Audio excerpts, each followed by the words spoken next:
Now let us make sure whether we have a TPU available.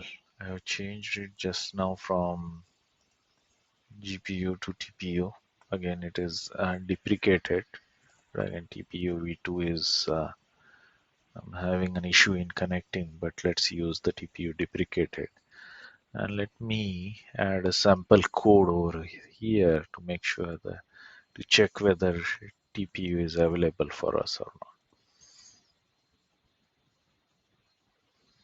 Okay, so running on a TPU gRPC warning TensorFlow, it is saying that already initialized, don't reinitialize it.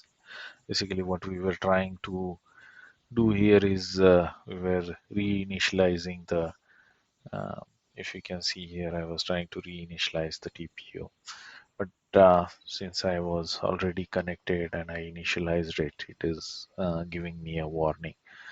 But now you can see that the TPU is running and it is available for us.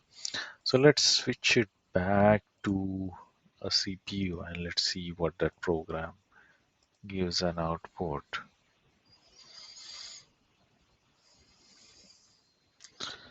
See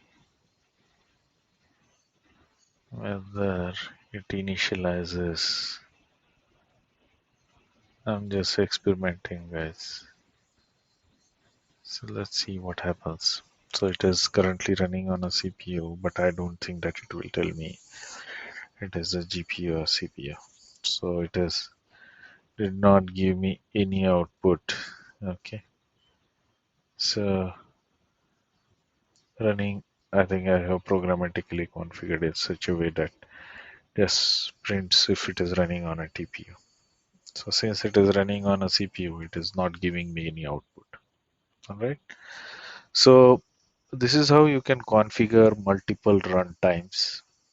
You can see GPUs, CPUs, TPUs. We'll see the difference when running some of the models, and there's a drastic difference if you are running a major models actually, which is not possible to run it locally also unless you have that level of setup locally with multiple GPUs as well as yeah, multiple GPUs only. TPUs basically are only available in cloud, so definitely you cannot make that locally available. Also, there are certain things which you need to take care when you are running certain infrastructure, certain models or certain workload on TPU or GPU. So there are some guidelines around it. What you should be, what kind of workload TPU is best for, what kind of workload is GPU best for. So with that, we will see how it is drastically different when we are running a certain workload on CPU, GPU, as well as TPU. So let's stay tuned for the next chapter or next video. Thank you.